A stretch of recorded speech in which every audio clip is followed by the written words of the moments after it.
1 in 3 dogs get lost in their lifetime, and millions just don't make it back home.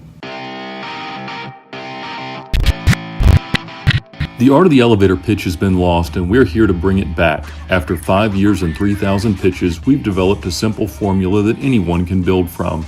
Who are you? What is your company? What problem do you solve? How do you solve it? Who's going to pay you money? What do you need? Nail that in 30 seconds and you're on your way. How will today's entrepreneur do? Pitch practice is now in session. Hi, my name is Reed. I'm the founder and CEO of Sniffer GPS. 1 in 3 dogs get lost in their lifetime, and millions just don't make it back home. So in order to help the lost dogs make it back home, we've invented a product called Sniffer GPS. What it does is it uses GPS tracking along with solar charging to make sure you never have to worry where your dog is. You get an alert when your dog gets out of the fence or yard. The light turns on to make sure they're seen at night. And and the solar panels on the collar make sure that even if the device is out of battery, that you'll be able to find your dog. Now, let's break down today's pitch. Hey, welcome back. This is a great one to start off with. Sniffer GPS, Reed from Sniffer GPS.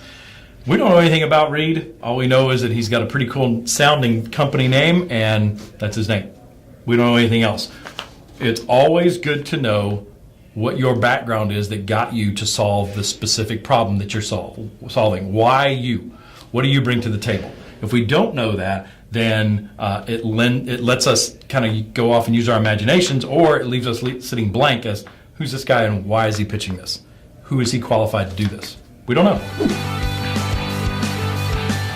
Problem's very clear, and this problem is near and dear to my heart because I love dogs. 1 out of 3 dogs get lost, and he said millions don't ever make it back home. We didn't give a number there, and that's secondary. We know that if a dog runs away, we don't know what their chances are of coming back. But just the running away, just the getting out of the yard and escaping for 10 minutes is traumatic enough, depending on where you live. And getting them back into the yard can be hair-raising, depending on your neighbors, depending on your traffic around your house, whatever it is. So one out of 3 dogs get lost, which means they get out of their owner's control in one way or another, and most of them don't make it back to their owners. The solution. I like it, however, wait for it here. So it's a solar charged GPS. It sends you an alert when the dog goes out of your yard, out of your fence. I guess you have to set that with the GPS. And the light comes on at night so your dog can be seen at night if they happen to get away from home. Those are all great, but what is it? We don't know what it is. Now, I can assume, and I can tell you confidently now, that it's a collar. It's a dog collar. But he didn't actually ever say that. This is where it's important. Every word that you say matters. And if you want to remember something, if you want to really get towards the total memorization of your pitch, not that it's going to be canned and you say the same words every time, but remembering the important things, write it down. If you write something down, it goes into your brain 7 times more effectively than if you hear it, see it, say it, whatever you do. Write it down. That attachment between hand and pencil or pen and brain is very powerful when you have to think enough to write it down. So I think if he had written down dog collar in his pitch, I'm sure he would have remembered that. You could tell from later on that he was a little nervous, but that's okay. It's important here. We know it's a dog collar, has solar charging on it, so the battery's solar charged, which runs the GPS, sends the alerts, and cranks up a light when it gets dark. That's pretty cool. Well, we don't know who his customer is. Now, we can be sure that the end customer is dog owners. No question about that, because you don't need this if you're not a dog owner.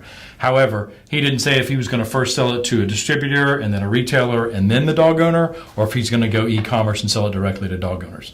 I would recommend the latter until you get enough traction where a distributor wants to put you in every store in the country. But we don't know that. He didn't say that.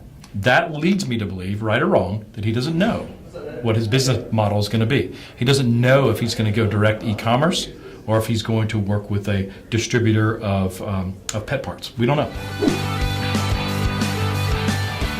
He didn't ask for anything. Now, this is a startup, and I know for a fact that they're really, really early. They had a prototype, but he didn't ask for anything. If you don't ask, you will not get. So if you whatever it is that you need, you have to ask for it every single time consistently until you get it. I don't know what they need because they didn't say it, but he needs something. I can guarantee you that. Every startup needs something. Do you need a co-founder, a patent attorney, an advisor, a mentor, employees, certain kinds of employees, technical employees? Do you need to meet a distributor of a pet chain? Do you need to meet as many dog owners as possible? Do you need to, whatever you need, doesn't matter. You need something, because if you didn't need anything, you wouldn't be a startup, you'd be Apple. You need something, so ask for it. Reed, thank you very much for bringing Sniffer GPS to pitch practice. Write down your pitch, ask for something, and know who your customers are. Know who's going to pay you money, whether it's a distributor high up on the tier, a retail store, or if you're going directly to those dog owners. And when you get it done and have it ready to go, call me, I'll buy one.